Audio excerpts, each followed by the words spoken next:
Você já viu quando uma pessoa gosta de receber elogios, de estar em evidência? As pessoas costumam dizer que é uma pessoa que vive em busca dos louros.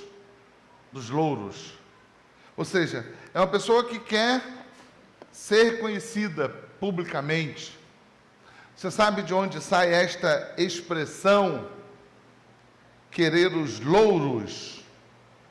É porque na Grécia Antiga, aquele que disputava os Jogos Olímpicos, ele recebia uma espécie de tiara ou uma coroa de louro. Louro que você bota no feijão para temperar a carne, o feijão. Então, quando há alguém que busca os louros, é alguém que quer glória, reconhecimento. No mundo antigo e nos Jogos Olímpicos, estes que recebiam os louros eram os vencedores e eram aclamados como pessoas importantes, porque ganhavam na habilidade, na destreza e força física. Também buscavam na antiguidade ser reconhecido como poderoso, vencedor, aquele que ocupava determinado cargo político. Por isso as pessoas se matavam para, por exemplo, serem tornados reis, imperadores. No Império Romano, por exemplo, era comum que o general ou até mesmo um filho matasse o rei, o imperador, para tomar o seu lugar. Porque queria os louros, porque queria o reconhecimento, porque queria o poder. Eu sou de uma época dos Jogos Olímpicos da década de 80, quando os Jogos Olímpicos foram popularizados pela comunicação e a popularização da TV, e a gente ficava impressionado com aquelas imagens daqueles atletas que passavam a ser mundialmente conhecidos, famosos, astros dos esportes, que eram tidos como reis em suas modalidades esportivas. Com o advento da internet e a popularização dessas novas formas de comunicação, que não são tão dependentes das grandes companhias de telecomunicação, muitas pessoas passaram a ocupar estes lugares. Pessoas antes anônimas e passaram, de alguma forma, serem vistas como referenciais, como os vencedores da nossa sociedade. E os vencedores, de modo geral, atraem a admiração das pessoas que estão ao seu redor, seja no mundo antigo, por ocuparem cargos políticos, seja porque ainda no mundo antigo eram atletas e recebiam tiaras, coroas de louro, seja na propagação da comunicação de massa a partir da década de 70 e 80, por meio da televisão, quando pessoas, por meio do cinema, da televisão, passaram a ser referenciais, e os nossos olhos ficavam fitos nessas pessoas, e nós queríamos ser como elas, porque elas eram vencedoras. Ou seja, mais recentemente, quando as pessoas, a partir das mídias, saíram do anonimato e se tornaram milionárias, e passaram a atrair para si olhares, e todo mundo fica olhando e pensando: eu quero ser um vencedor como essa pessoa, eu quero ter o que ela tem, eu quero viver o que ela vive. Isso explica talvez porque nós muitas vezes nas redes sociais gostamos de mostrar as nossas vitórias, os passeios, as comidas, a roupa. Muitas vezes somos estimulados por esse desejo de sermos vistos como vitoriosos, bem-sucedidos. Mas o sermão desta noite, ele nos propõe que pensemos o que é ser vencedor. Segundo o parâmetro bíblico, o que é vencer? É ter muito dinheiro, é ser o melhor numa modalidade onde todas as pessoas te admiram pela destreza, pela habilidade, pela força.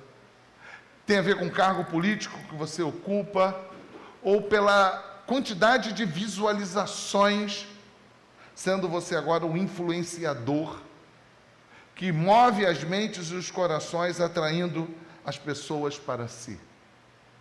Você gostaria de ser um vencedor? Você, de alguma forma, olha para essas pessoas e pensa: puxa vida, a minha vida é tão tacanha. Eu olho para essas pessoas e penso, como elas vivem bem, como elas são felizes, como elas são vencedoras. E aí a gente fica tentando se amoldar, cada um na sua época, a estes parâmetros. Esteticamente, de acordo com aquilo que pode, de alguma forma, nos associar aos vencedores. Mas o que seria, segundo o parâmetro bíblico, ser um vencedor? Vamos orar. Deus, estamos diante da Tua palavra, pura, perfeita e santa.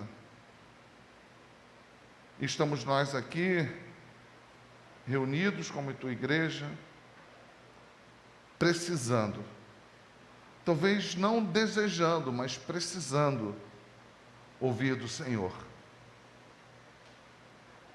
Que o Senhor fale aos nossos corações e que a Tua palavra nos transforme para o louvor da Sua glória.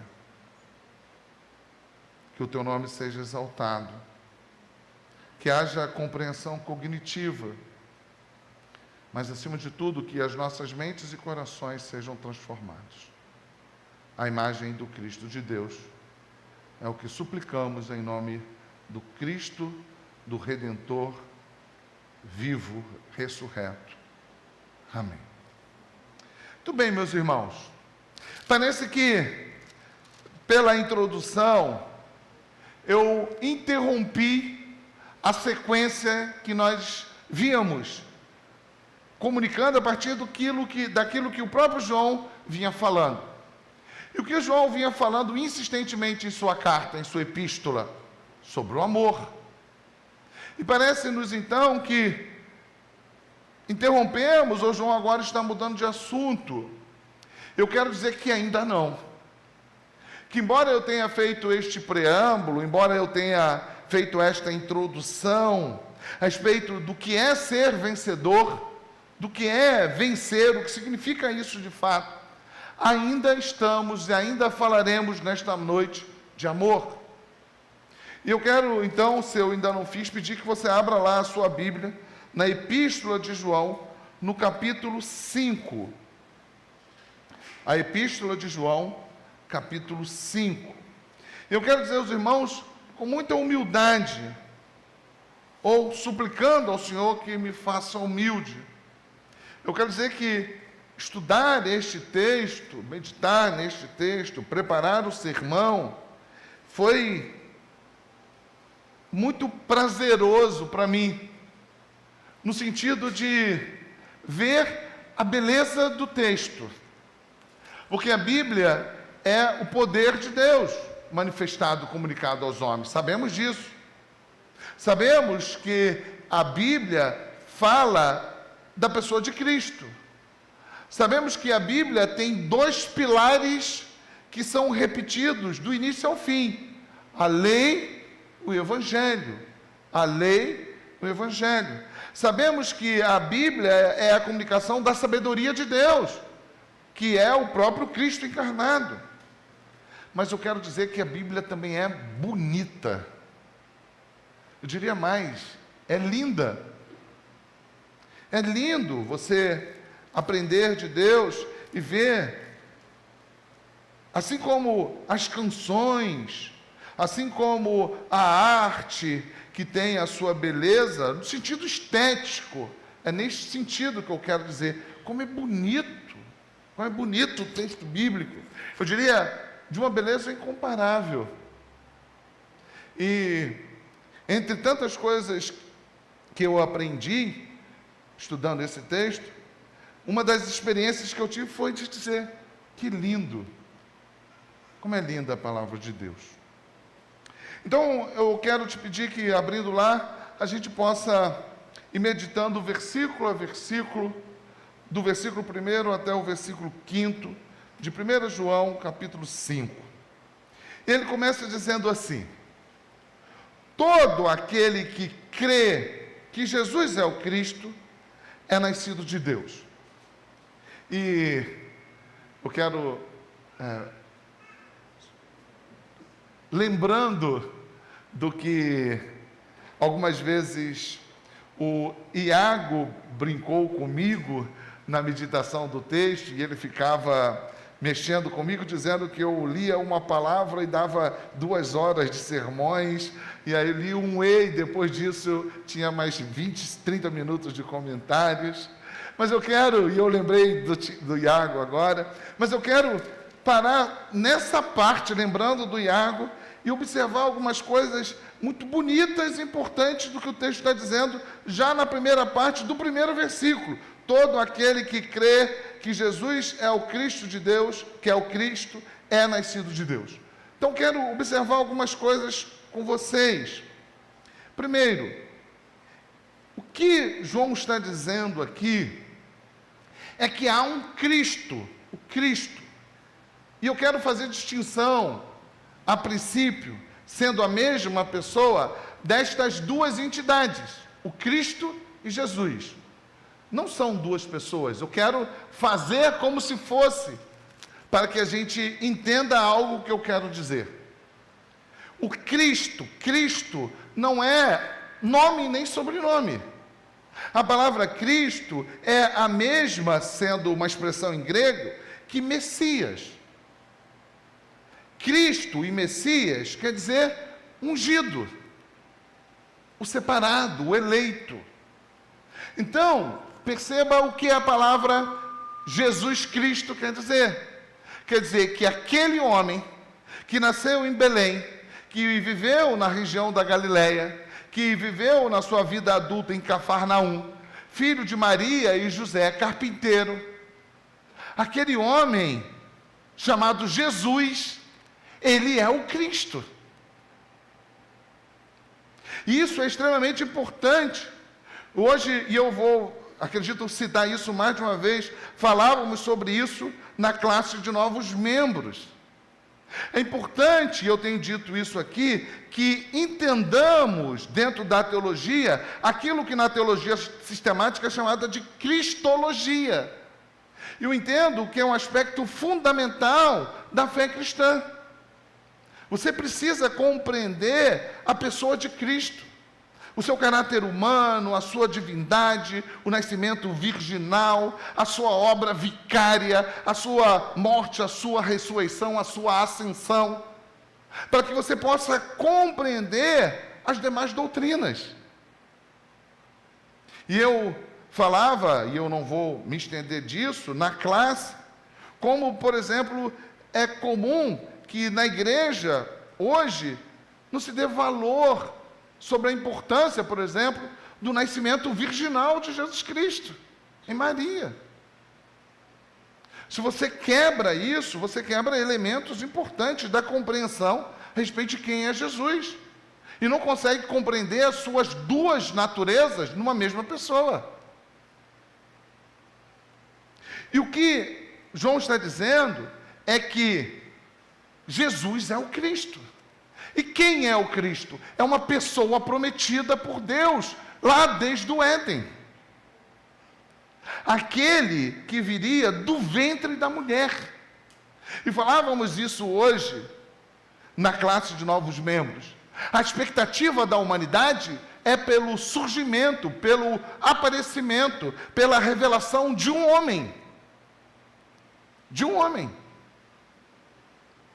Deus prometeu que viria um homem, e este homem seria o Salvador. Historicamente, o que se aguarda é um homem resgatador. Moisés apontava para isso. Josué apontava para isso.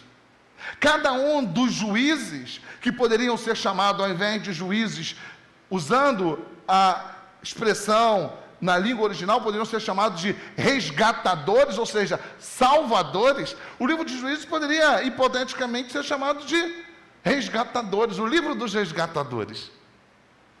Cada um daqueles resgatadores são pessoas que apontam para a pessoa de Cristo. É esse? Será? Quando aqueles chamados magos do Oriente vão em busca de alguém que nasceu, é um homem que havia nascido. O homem, o eleito. Davi, como rei de referência benigna diante de Israel, é alguém que aponta no seu reinado e pastoreio de Israel para a pessoa de Cristo. Tanto é que é prometido em Samuel que viria da descendência de Davi o resgatador, o Salvador, para exercer o reino, o governo eterno. Quem é este? Um homem. Um homem. No entanto, cada um desses homens citados, incluindo Moisés, Josué, eles não puderam cumprir de forma cabal aquilo que fora prometido no Éden, do filho bendito, que não é Isaque, aquele que viria, e nem o rei Ezequias, que foi usado por Deus para preservar Judá diante da invasão assíria. Então quem é esse?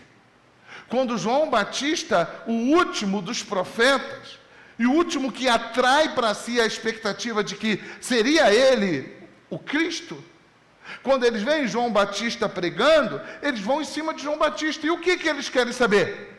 É você que é o Cristo?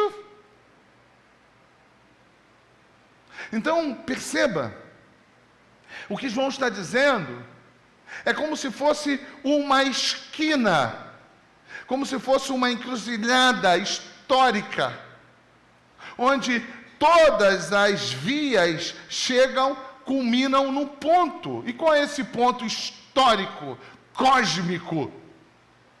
A revelação do Cristo. E quem é o Cristo? É Jesus. Aquela pessoa, ele é o Cristo, que circulava na Galileia, que viveu em Cafarnaum. Uma pessoa que, ao olhar para ele, o texto bíblico deixa claro, ele não tinha nada de extraordinário como homem, era uma pessoa ordinária, a ponto de, mesmo no final do seu ministério, não ser reconhecido muitas vezes, porque tinha simplesmente um aspecto comum, um homem como eu e você. E João está dizendo, ele é o Cristo. Então perceba o peso do que João está dizendo.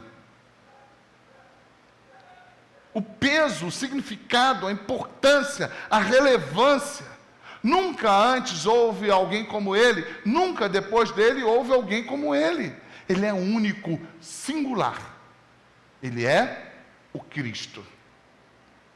A gente costuma brincar, e brincávamos muito aqui, há um tempo atrás, quando a igreja estava sendo estabelecida, e nós recebíamos, estabelecida aqui nesta comunidade, e a partir da minha chegada, porque a igreja de Cristo, ela se dá desde sempre, e aqui nesta comunidade já existe há muito tempo, a igreja não começa comigo em circunstância nenhuma, eu estou falando a partir do meu ministério aqui.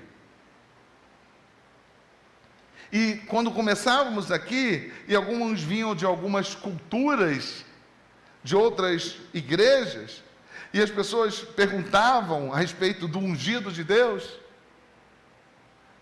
e eles diziam, não pode mexer com o ungido de Deus, o pastor ungido de Deus. Eu dizia, brincando, naquela farra de brincadeira, eu dizia, estão querendo o quê para mim? Dizer que eu sou o Cristo?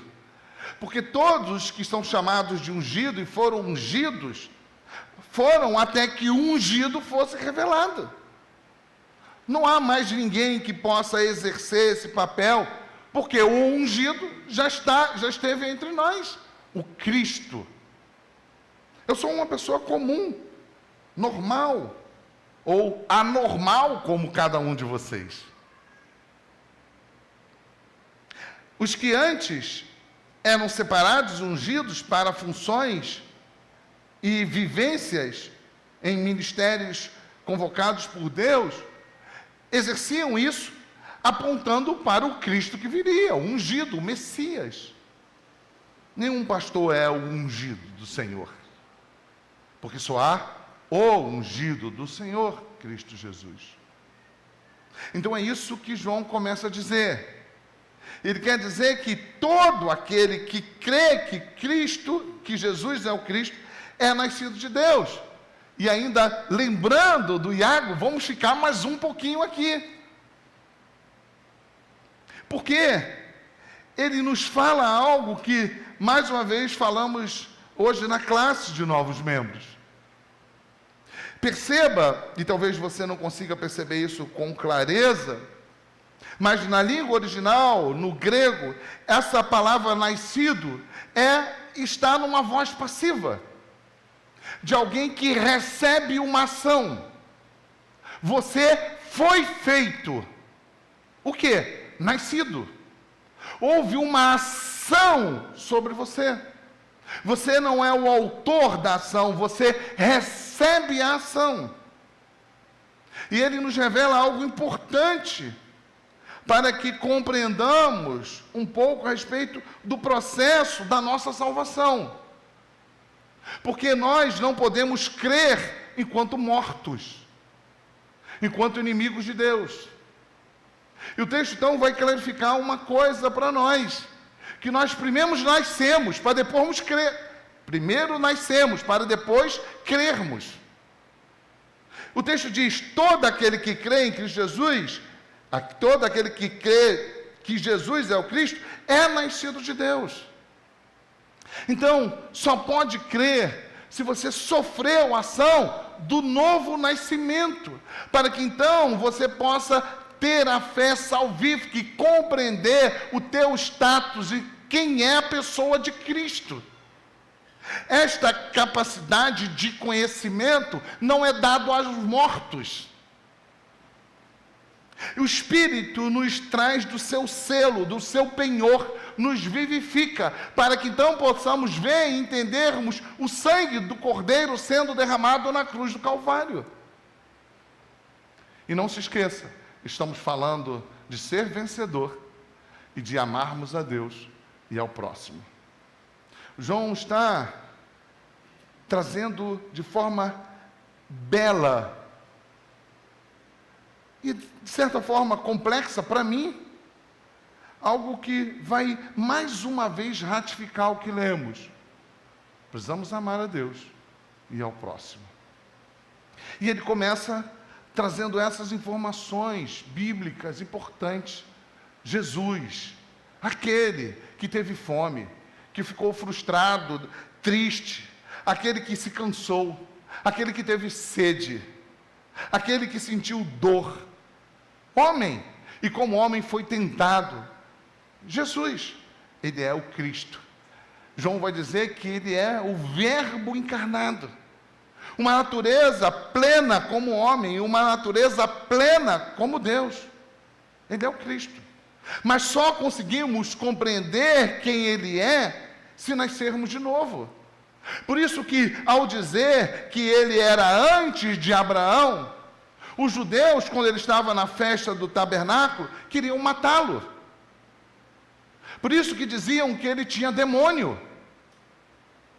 Porque não conseguiam olhar para aquele homem e dizer que ele era Deus. Embora ele mesmo tenha dito neste diálogo, eu sou. Mas eles não nasceram de novo.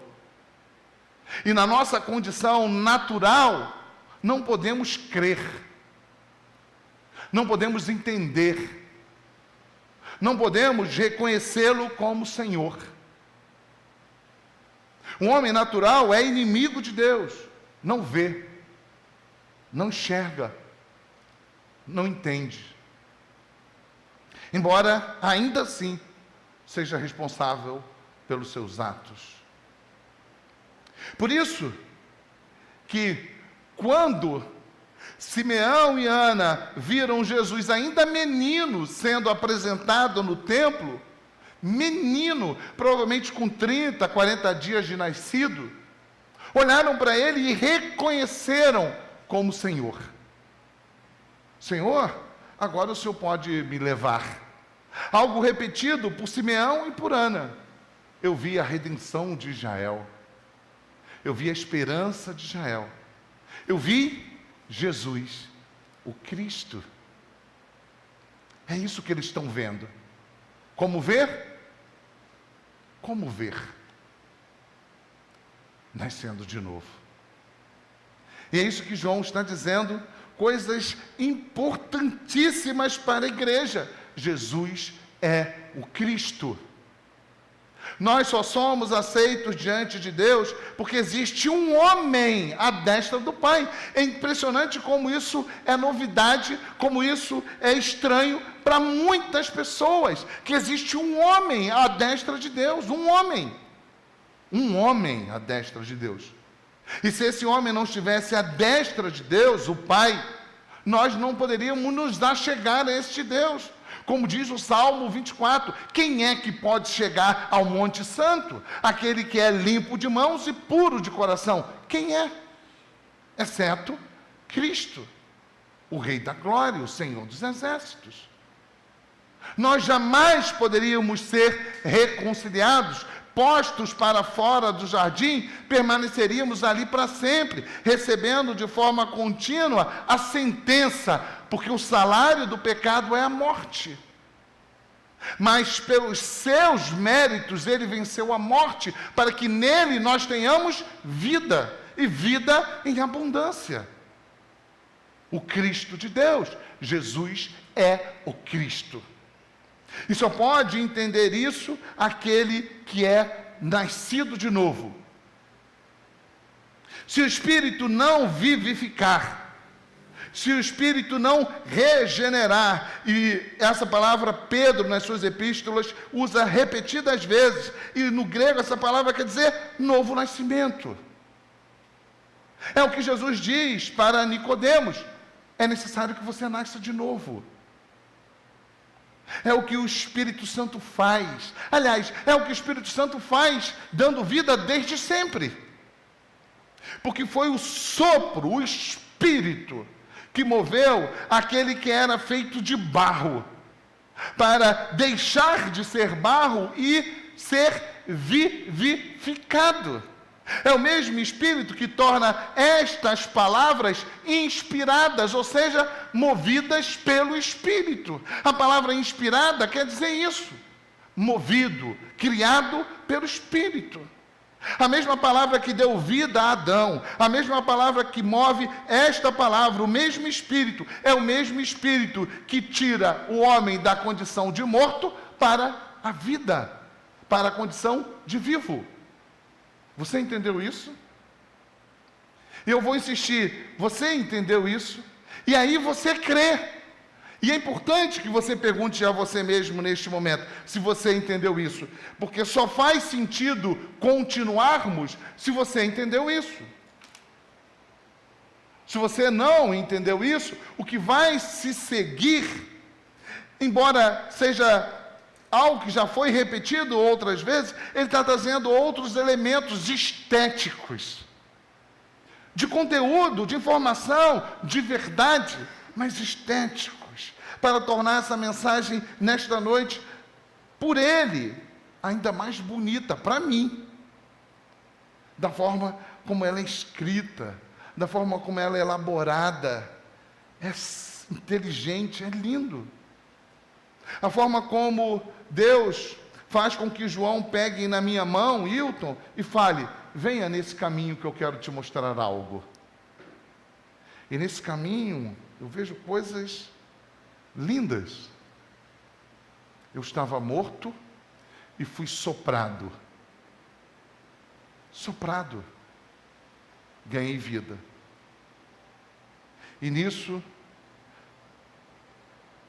houve aquilo que Deus me deu graciosamente, a fé. Para que a minha mente humana, natural, incapaz de entender, compreender, possa então vislumbrar a verdade. Lembra o que Pilatos perguntou a Jesus? O que é a verdade? A verdade, toda a verdade do mundo, culmina na pessoa de Cristo. Ele é a verdade. E Pilatos estava diante da verdade e pergunta: o que é a verdade? O morto não vê. E é isso que João está dizendo. Todo aquele que crê que Jesus é o Cristo é nascido, ou seja, recebeu o dom gratuito de Deus, nasceu de novo, pela obra vicária, sacrificial de Cristo. E a partir daí, se você entendeu, você vai perceber algo que João vai fazer, e aqui é algo, começa aquelas coisas que me chamam a atenção, ou me chamaram a atenção. Ele vai dizer: você nasceu de novo? Você é alguém que sofreu esta ação, então você precisa amar, porque ele fez isso por amor. E João já falou isso várias vezes, que nós só o amamos porque ele nos amou primeiro. Porque você estava morto e alguém te deu vida. Então você precisa amá-lo. Gratidão.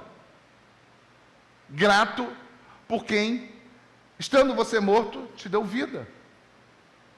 Mas João vai dizer uma outra coisa. Ele vai dizer: e todo aquele que ama ao que o gerou, quem te gerou?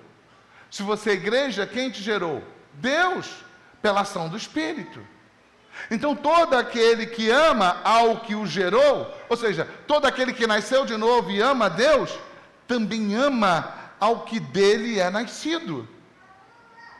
E perceba, ele está falando de nascimento. E quem é nascido de Deus? Não é o cavalo, não é o golfinho, não é o cachorro, não é a árvore. O que é nascido de Deus é aquele que é da família de Deus. São os homens e as mulheres, em todas as épocas e lugares, que foram alcançados pelo Espírito vivificador. Sabe como são chamados esses? Os alunos da classe de novos membros deveriam saber. A igreja. Deus não fez nascer de novo nenhum outro na natureza que nós conhecemos, a não ser aqueles que nós chamamos de humanidade, os homens, que nasceram em Cristo, vivificados pelo Espírito. Então perceba que lindo que João está desenhando. Ele está dizendo que nascemos de novo, sofremos uma ação do Espírito e agora cremos. E porque nascemos de novo, amamos aquele que fez isso conosco. Mas João vai devagarzinho nos conduzindo. Mas você também precisa amar aqueles que, como você, receberam o vivificar do Espírito. Ou seja, a igreja. Chegamos no lugar. João continua falando: você precisa amar a igreja. Você precisa amar o seu irmão. Isto aqui não é uma empresa. Isto daqui não é um clube de afinidades. Isso aqui não é um lugar para que a gente possa promover uma competição para saber quem é mais competente. Aqui não é um lugar onde quem exerce um cargo, onde há mais publicidade e evidência, essa pessoa é naturalmente melhor. Não há ninguém aqui que seja o melhor. Igreja é reunião de pessoas pecadoras, indignas, não merecedoras, nunca. Remidas, salvas pelo sangue do Cordeiro. Esta não é a comunidade do pastor Hilton. Hoje eu estou aqui, amanhã eu não estou mais. Esta é a comunidade de Cristo. É uma parcela, é uma fração da igreja de Cristo reunida num lugar. Ele é o dono da igreja. Ele a comprou pelo seu sangue. Aqui não é um grupo religioso para fazermos ações sociais, com o objetivo final de alcançarmos ou desejarmos alcançar de Deus um favor. Aqui é uma fração da igreja. Quem são estas pessoas? Pessoas que foram alvo da graça, da misericórdia e foram amados. E que, sendo inimigos de Deus e estando mortos, Deus os fez nascer e pegou os seus rostos e fez com que eles olhassem para a cruz, para o Cristo crucificado, para o Cristo morto, para o Cristo ressurreto que ascendeu aos céus. E agora Deus está dizendo para esta igreja: vocês precisam se amar. E não é algo teórico, é amar o outro. E eu tenho falado sobre isso, acolher o outro.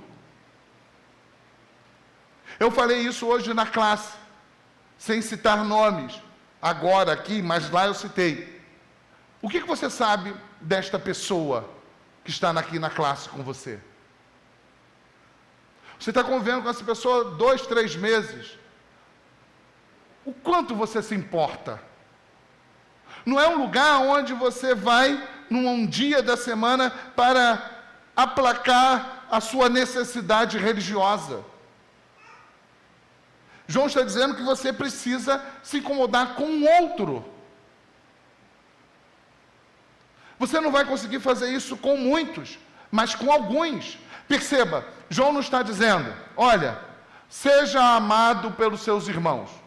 Você leu isso em algum momento aqui? Não, pastor, mas eu preciso ser ajudado. Está escrito isso aqui? Exija da igreja que você seja visitado, exija da igreja que você seja servido. Está escrito isso aqui? Critique, observe se você está sendo atendido nas suas demandas. Está escrito isso aqui? Não, está dizendo para você servir ao outro. A gente sempre pensa na via de sermos atendidos. E aí, eu espero que alguém faça por mim, e ninguém faz pelo outro, e ninguém faz um pelo outro.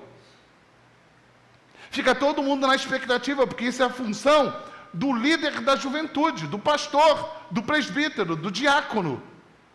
Não, João não está dizendo isso. Está dizendo: é nascido de novo, então precisa amar o que é nascido de novo. Você ama? A sua casa recebe pessoas? Os seus recursos são usados para atender os necessitados? O seu tempo? Você ama a sua comunidade de fé? Ou você usa a sua comunidade de fé? Você ama a sua comunidade de fé? Ou você usa a sua comunidade de fé? Lá é o lugar onde eu vou ser tratado por Deus. E você faz o quê pelas pessoas? Perceba, João também não está dizendo: ame os que são bons, competentes, o que você gosta, o que você tem afinidade. Ele não estabelece nenhuma categoria. Ele está dizendo: ame os que são nascidos de Deus. Aquele que torce pelo mesmo time que você ama ele. O outro não. João não está dizendo isso. E nem dizendo que você está ali para receber algo. Está dizendo que você está ali para dar algo ao outro. É lindo o texto. Mas ele continua falando da mesma coisa. E é interessante que nós temos sempre justificativas para não amarmos. Eu trabalho muito, eu tenho filho pequeno, eu estou sem dinheiro, é isso, é aquilo, tudo é mentira. Tudo é mentira. Nós não amamos porque somos egoístas. Todos que são nascidos de Deus estão aptos para amar. E não sou eu que estou dizendo, é o que o texto vai dizer. Lembra do ser vencedor? É isso. Lembra do ser vencedor que nós falamos no início da pregação? O que é ser vencedor?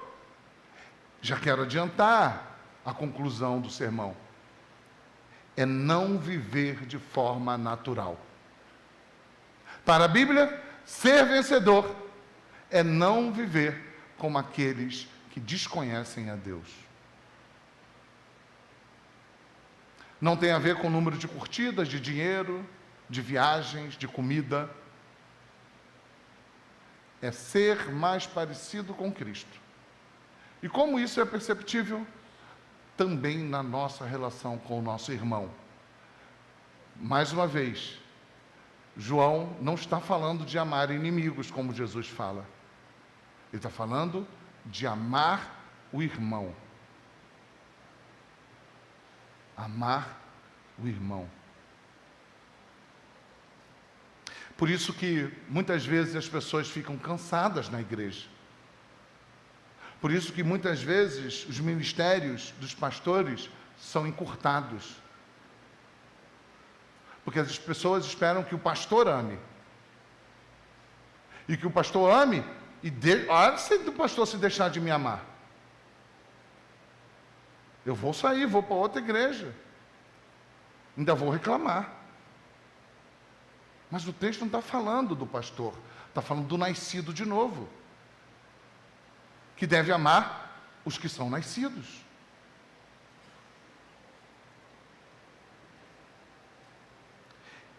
E aqui no versículo 2, ele, de forma tão interessante, ele troca a ordem do que ele vinha falando. Ele vinha dizendo assim, na epístola: você revela que ama a Deus amando o seu irmão. Agora é interessante como Deus usa João para escrever isso, invertendo a ordem. A gente viu isso no capítulo 4, no capítulo 3 que lemos. Você ama o seu irmão e revela que ama a Deus. E agora, de forma interessante, para mim, tão bonito, porque é estético, é uma forma bela de continuar me comunicando as verdades de Deus, ele troca a ordem. Antes, você revela o amor que você tem por Deus amando o seu irmão. Agora perceba como ele inverte. Nisto conhecemos que amamos os filhos de Deus. Ou seja, se antes ele dizia, conhecemos que amamos a Deus e amamos os nossos irmãos, agora ele vai dizer, nisto conhecemos que amamos os filhos de Deus. Ele inverte o sentido da relação. Conhecemos que amamos os filhos de Deus, se o quê? E ele vai dizer, quando amamos a Deus e praticamos os seus mandamentos. E aqui é muito legal, e eu fico feliz nessa igreja, e eu espero que, independente de quem esteja aqui, que a gente sempre pregue de forma expositiva e sequencial. Porque é muito bom a gente entender o texto no desenvolvimento do próprio texto. Porque nós sabemos que os mandamentos do Senhor estão expostos em toda a Bíblia. E o Antigo Testamento fala isso de forma sistêmica. E o Decálogo, os 10 mandamentos, resume isso nos 10 mandamentos. Que Jesus estabelece um resumo disso. E que João vai repetir isso aqui várias vezes. Daquilo que ele está chamando de os mandamentos do Senhor. Que é amar a Deus e o seu irmão. é um mandamento só, ou 2 mandamentos, ou um mandamento em 2 faces. O que João está falando é a mesma coisa. A gente revela o amor ao próximo, ao irmão, quando mostramos que amamos a Deus, obedecendo o seu mandamento. E aí pergunta, neste processo cíclico, que inicia e volta para o mesmo lugar. Olha a beleza disso. Olha que didática. E qual é o mandamento? Que nos amemos uns aos outros. Que amemos a Deus e amemos uns aos outros. Nisto conhecemos que amamos os filhos de Deus, os nascidos de Deus.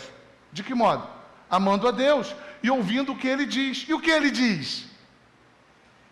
Ame ao seu irmão.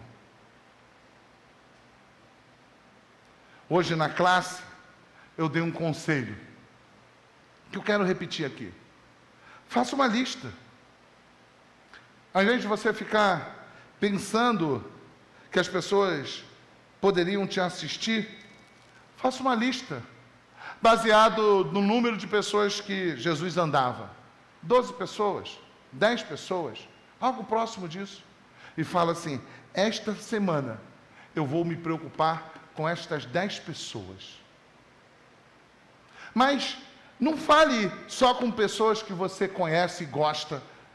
Procure algumas pessoas da sua comunidade de fé e se disponibilize com ela.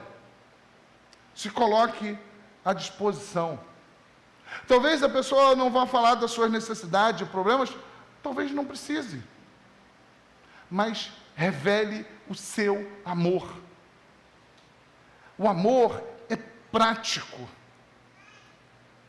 Revela cuidado, acolhimento. É o próprio evangelista João, o que é autor dessa epístola, que vai nos mostrar isso. A necessidade de nós agirmos em favor dos irmãos, os nascidos de novo. Nisto conhecemos que amamos os filhos de Deus. Como? Quando amamos a Deus e praticamos os seus mandamentos. E vimos aqui no capítulo 4, João dizer, quais são os seus mandamentos? Ame a Deus e o próximo. Lemos isso aqui hoje, aqui e agora. Quais são os mandamentos? Ame a Deus e ame ao próximo. Ele inicia o versículo da forma como termina, nos dando ordenança. Você crê no Cristo? Você nasceu de novo? Ame os nascidos de novo. A mensagem continua.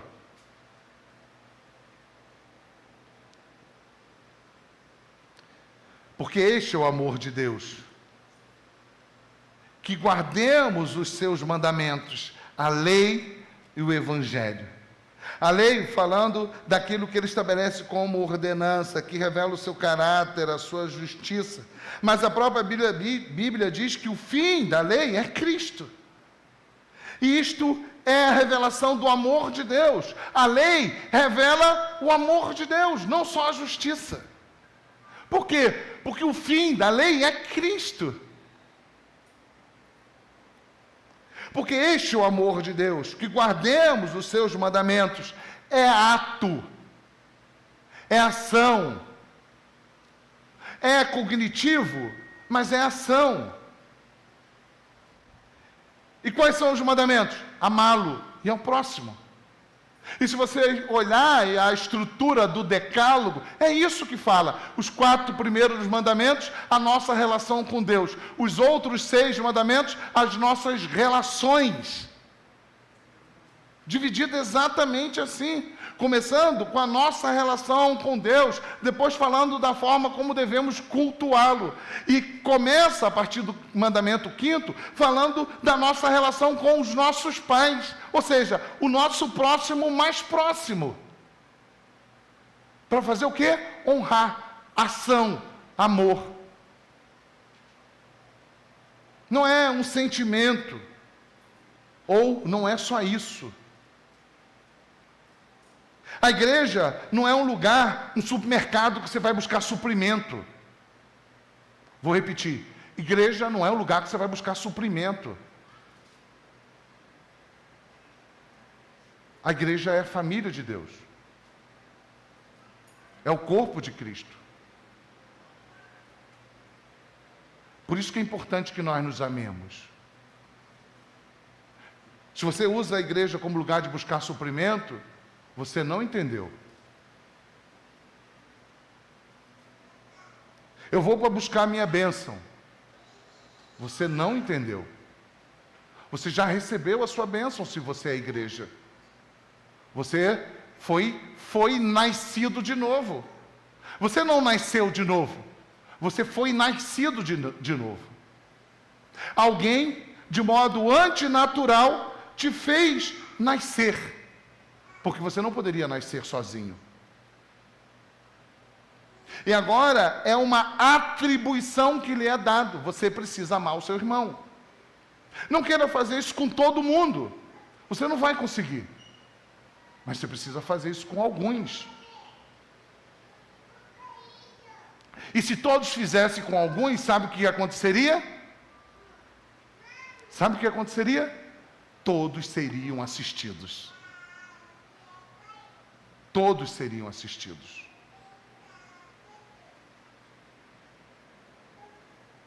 Todos experimentariam nos relacionamentos de irmandade o amor de Cristo.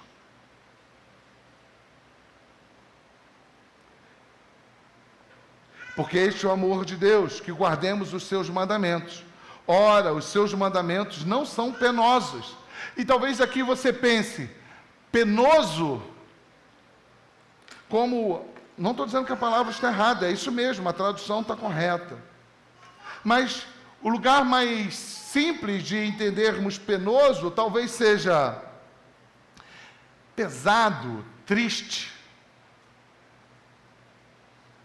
E não é incomum você encontrar pregadores que falem desta forma. Não é algo triste, não é algo penoso, não é algo que vai... Mas eu compreendo, pelo complemento, que ele não está falando de sentimento.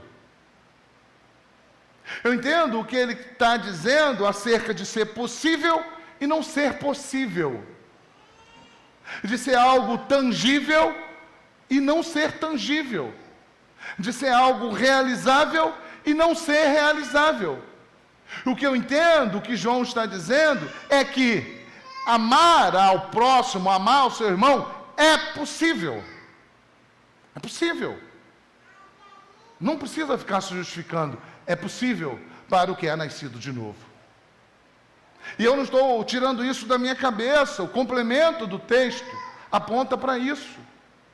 É uma ideia que fala de que nós somos vencedores. E lembra como nós iniciamos? Nós somos vencedores. E como somos vencedores?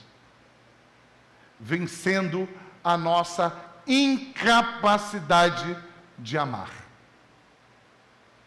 Ou seja, Deus nos possibilita fazer aquilo que naturalmente não poderíamos fazer. Seria pesado demais, a ponto de nós não suportarmos a realização disso.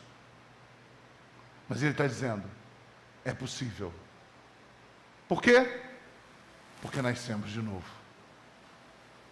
Então, se você não ama o seu irmão, é porque você não compreendeu que é possível.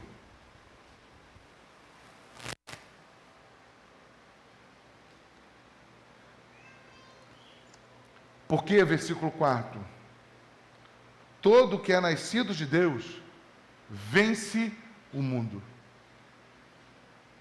E aí talvez esse texto seria ótimo, né, irmãos? Para a gente dizer.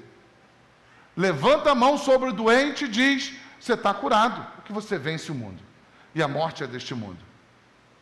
Estende a mão sobre o irmão que está procurando emprego e diz, vai, a porta de emprego eu determino, é sua.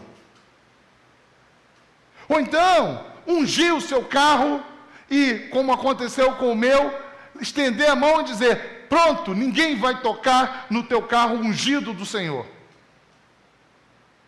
Porque você venceu o mundo. Mas o texto não está falando disso. Está falando de atender o mandamento do Senhor. Amar a Deus é o seu irmão. Você vence o mundo, porque aquele que não é nascido de Deus não pode amar a igreja. Deus te deu a atribuição, a capacidade de que você vença a sua incapacidade de amar o seu irmão. Ou seja, você pode amar a igreja. Com a sua vida, com o que você tem, com o que você é. Acolher o outro.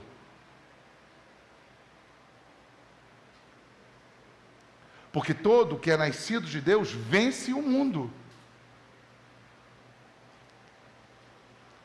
Sabe, aquele irmão difícil, aquele irmão complicado, é de igreja que nós estamos falando. Sabe a tua indisposição de ligar para as pessoas, de atender? Sabe aquele teu temperamento recluso, que te deixa tímido? Não importa qual seja a tua dificuldade, você pode amar o seu irmão, obedecer o mandamento. É isso que o texto está dizendo. Porque você é nascido de novo, e você já venceu o mundo, que inclui a sua natureza egoísta, de pensar que é o seu carro, é o seu dinheiro, é a sua vida, é o seu tempo. Meu, e depois meu. E se sobrar, eu levo 1 quilo de arroz para a cesta básica e fico aqui com o meu coração cheio. Olha como eu sou generoso. Eu até contribuí para a cesta básica.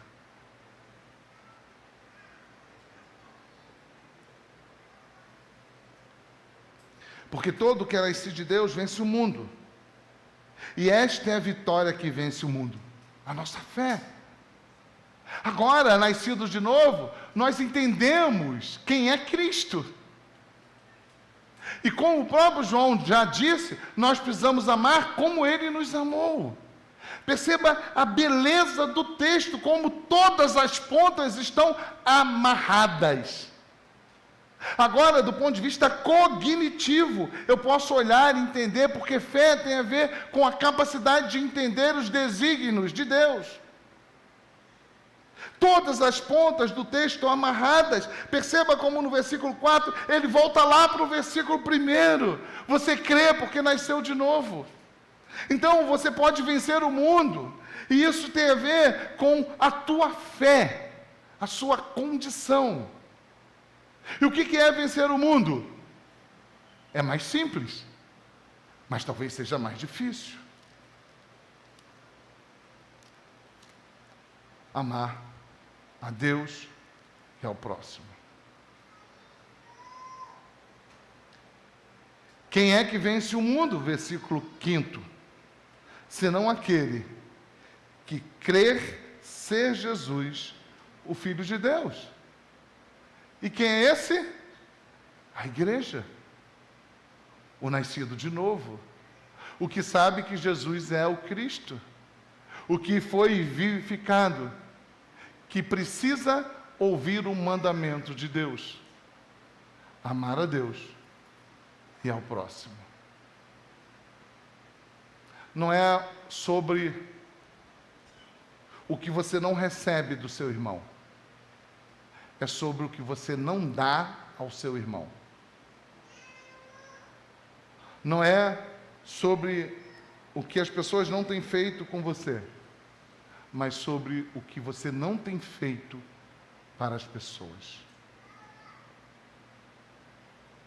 Não é um lugar de buscar suprimentos. É um lugar para que a gente revele o cuidado de Deus, cuidando um do outro. Se você não consegue amar o seu irmão, que você vê? João diz aqui atrás, e já lemos, como você pode dizer que ama a Deus? Que o Senhor nos abençoe. Vamos cantar.